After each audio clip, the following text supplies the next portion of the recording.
जय माँ बंगलाओं की जय। शनिदेव महाराज की कृपा आप पे बनी रहे।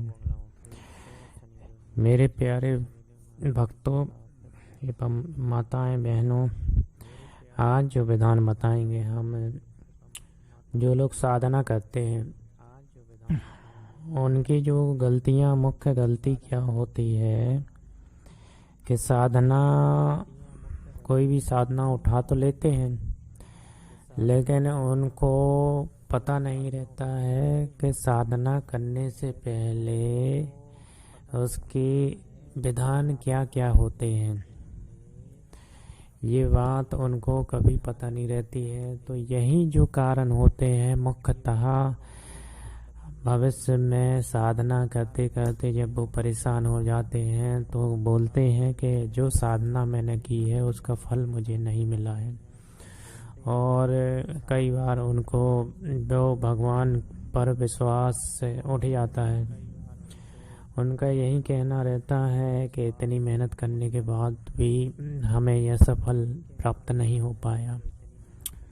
तो मित्रों, पहली गलती जो ये होती है कि देखो, साधना, ये तो पता है आपने कोई भी वीडियो देख के साधना उठा ली, लेकिन मुख्यतः मूल जो रहस्य है ये पता नहीं है कि जो साधना की जाती है वो पहले अपने जो कुल के देवी देवता हैं उनसे आज्ञा लेके हमेशा की जाती है।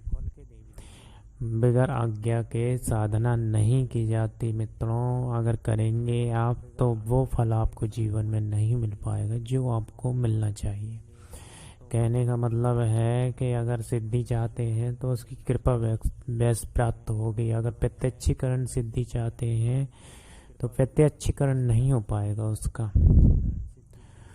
और देखिए, तो सीधा सीधा तो ये बोला जाता है कि कुल देवी देवता की अगर आज्ञा ना मानकर, या आपके घर में विराजमान नहीं है कुल देवी देवता, या आपने कभी पूजा नहीं दी है, या आपको पता ही नहीं है कि हमारे कुल देवी देवता कौन है। देखो, कुल देवी देवता के जो संबंध में आप किसी से भी जानकारी लेंगे तो वो हमेशा बात आपकी टाल देगा या काट देगा।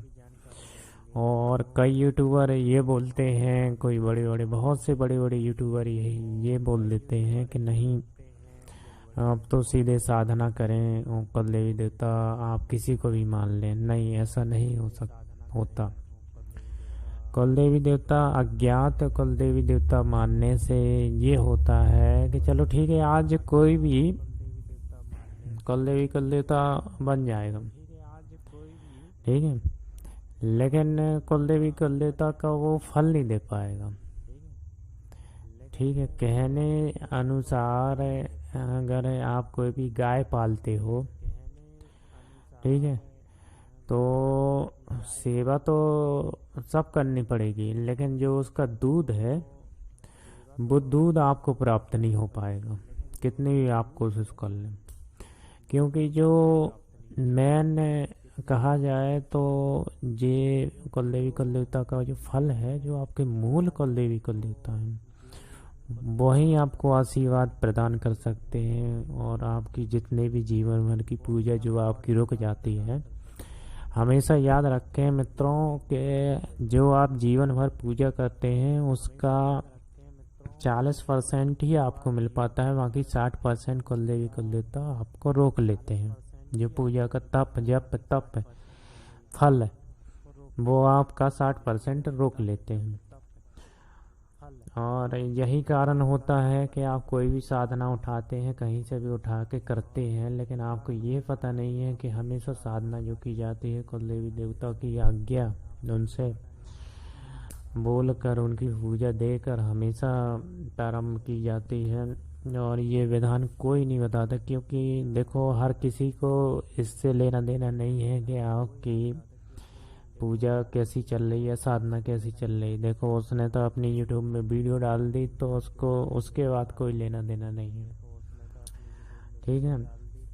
तो मित्रों, ये जो विशेष गलती है ये आप बिल्कुल भी ना करें। हाँ, और एक बात और ध्यान रखें जिनके कुल देवी कुल देवता का नाम पता है और नाम से पूज रहे हैं, कहने का मतलब नाम से पूज रहे हैं और मिट्टी उठाकर नहीं लाए हैं, तो याद रखें कुल देवी कुल देवता का आशीर्वाद तो रहेगा, लेकिन उतना नहीं रहेगा जितना होना चाहिए।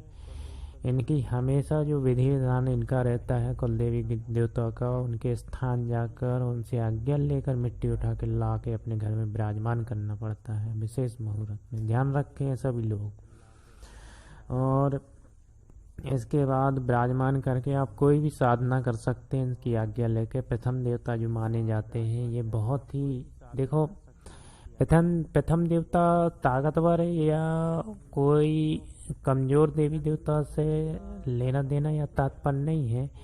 अगर वो क्षेत्र अधिकार में अगर आ रहा है आपके और नियम में आ रहा है तो कोई भी बड़ी शक्ति घर में प्रवेश नहीं कर सकती अगर कुल देवी देवता की आज्ञा नहीं है तो कोई भी, ये बात हमेशा याद रखें। और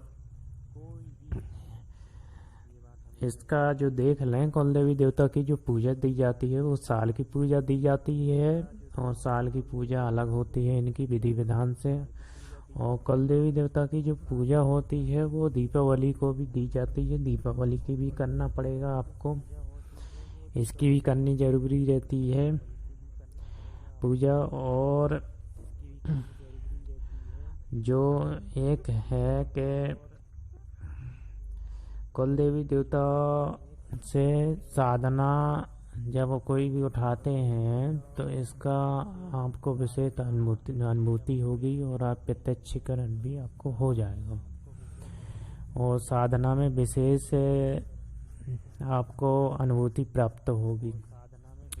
कई लोग कहते हैं कि नहीं हम कुल देवी कुल देवता की पूजा नहीं करते हैं, वो हमारे यहाँ ये नहीं है वो नहीं है। तो मित्रों ऐसा नहीं होता है, आप करें या ना करें, देखो उनको आप करेंगे तो आपको अच्छा फल मिलेगा, आपका परिवार वंशावली आगे बढ़ेगी। अगर नहीं करेंगे तो आपकी वंशावली कहीं ना कहीं टूट जाएगी या उसमें वैसा परिवार नहीं चल पाएगा या नौकरी चाकरी में रोक लग जाएगी या शादी ब्याह में रोक लग जाएगी या बच्चे पैदा नहीं होंगे, बच्चे पैदा होंगे तो लड़की पैदा होगी, लड़के पैदा नहीं होंगे तो ये कमी हो जाती है। और कई रास्तों में बंधन लग जाते हैं और कई जगह पे आप पूछेंगे कि समस्या क्या है समस्या क्या है, तो कोई भी आपका यह कारण आसानी से नहीं बता पाएगा। और जो कारण आपको हर कोई नहीं बता पाता, कुल देवी के देवता की टूटी अगर हो रही है तो मित्रों आप जरूर याद रखें कि कभी ये गलती बिल्कुल भूल कर भी ना करें कि मुख्य है इष्ट की पूजा कर रहे हैं और कुल देवी देवता को अगर भूल जाएंगे तो 40% फल आपको प्राप्त होगा और उस फल का आशीर्वाद भी आपको पूरा प्राप्त नहीं होगा।